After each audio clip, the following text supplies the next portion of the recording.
Welcome back. We've been talking about content platforms, etc. But let's talk about content creators. And I have with me Nikkhil Advani. I mean, who doesn't know Nikkhil Advani? Nikhil, you've been around for what, 25 years now, over 25 years. You've seen it all. You know, the first wave of multiplex cinema, you've seen single screens and now the OTT platforms constantly churning content out. What, according to you, has been the biggest change in the way content is perceived as good or bad? Audiences. What has changed in that? Audience perception, audience taste, opening up of the internet, social media. Our competition is not, my competition is no longer my peers, my contemporaries, my friends who are making films or content. It's the world, everything. And so audiences are constantly challenging you to make things more whether it's real, bigger, visually more appealing, scale, everything.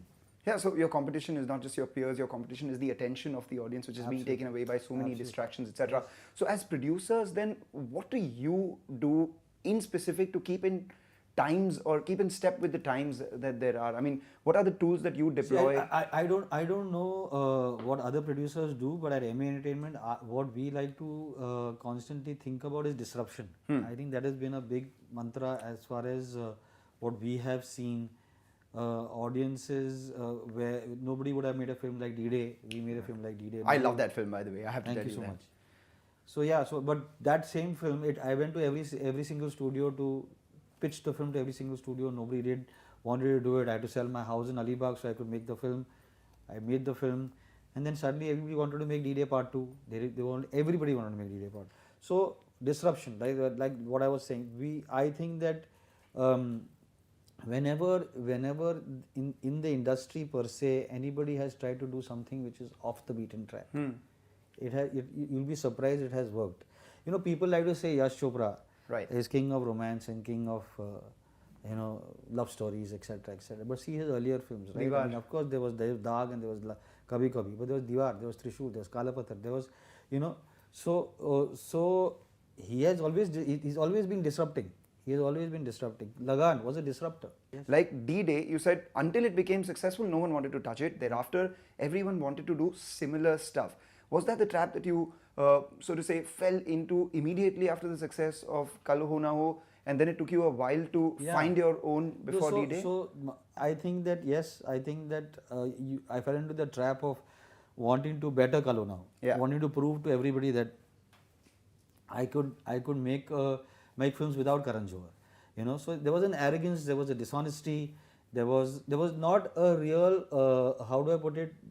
The film was not as important as what I wanted to tell the world, right? And that actually is not how you should be making films. You should just be telling stories, and so therefore you had Salam Ishq, which was which did not need 6 love stories. It could have been done with 4 love stories. It would have been a better film. You had Chandni Chowk to China because I wanted after the flop of Salam Ishq, I wanted to basically prove that I'm still relevant. Right. That also, so that's not the reason why you should be making films, right? Eventually, what happened is that nobody wanted to work with me. I said, listen, it set me free somewhat, and that's the reason I made a D-Day, because that's actually what I've always wanted to do. Do different OTT apps have ideas as to this is the content that they want to push, or if it's just good content, they will take it irrespective of the channel, the OTT that you're talking about? Yeah, so of course they do, and I think they also look at, from a brand perspective, they look at their slate as in, okay, we've got 4 shows which are slice of life, comedies, edgy, 2 of just women, 10 crime thrillers, and really dark, edgy kind of stuff. So yeah, they look at this, and then they have their marquees, right? I think that what we at MA we pride ourselves on is that being able to stretch the rupee. How mindful are you of the contents of the story that you're going to say and the impact that it may later have on the socio-cultural situation that we're in right now, because there is a serious boycott culture, etc. We are very clear that this is what we are allowed to say and what we will stretch, right? And we work within those parameters. Also, we work very closely with the standards and practices S&P teams of our platforms and our studios, right? And whenever they see, the thing is that we are not here to provoke. Exactly. And I don't think that we want to be provocative at all. And I'll be very honest with you. At one point, we felt that as a director, I felt that my creativity is being curbed. And I was very adamant, and I said, "Ki, listen, I don't care. This is freedom. This country needs freedom of expression. I am here. It's my right to freedom of expression, etc., etc." And then when they sat down and explained to me that people might get offended by certain things because they don't understand the nuance with which possibly that you are approaching a character, a storyline, a layered scene, etc., etc. So I thought about it, and very interestingly, somebody told me कि समझदार के लिए इशारा काफी है. A lot of the films that are being churned out are actually not doing the numbers. Is it because of the quality of the films, or is it because of the post-pandemic behavior where people don't want to go to theaters? Both. It's both. Audiences change. Audiences have perception has changed. Actually, three things. Audiences perceptions have changed.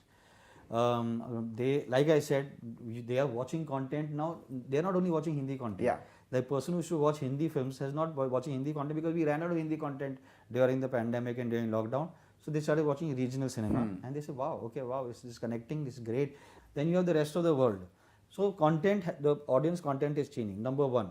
Number two, and very importantly, Hindi cinema and the Hindi film industry stopped making good films. Right? We are also part of it.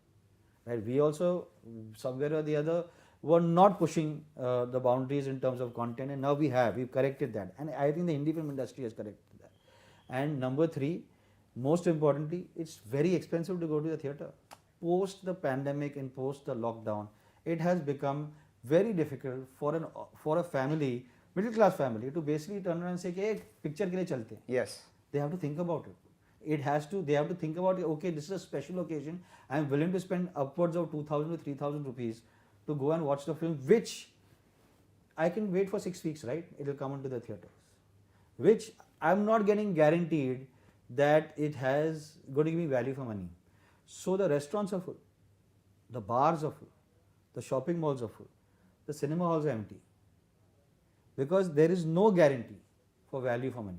The minute you can guarantee value for money, Brahmastra, yes, people flock to the theatres. What would be your, thesis on what kind of content will go in each of these places? Will it be, OTT only content for certain, a certain sensibility of content will be OTT only, a certain sensibility will be movies only, a certain sensibility will be cell phone only? Yeah, so I think that the so-called blurred lines between cinema, OTT, middle of the road cinema, big ticket films, those blurred lines will now become more and more, how do I put it? Sharper. Defined. Yes. Very, very well defined.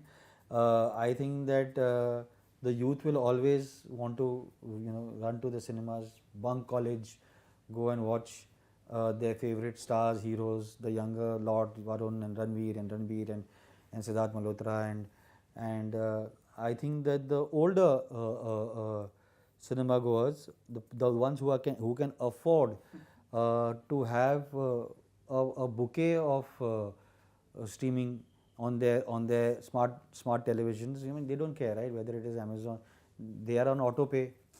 It's just they don't, and they'll wait, and then there will be the big ticket guys, right? Where everybody will be going for the event kind of stuff, right? So I think that those lines will get more and more defined now.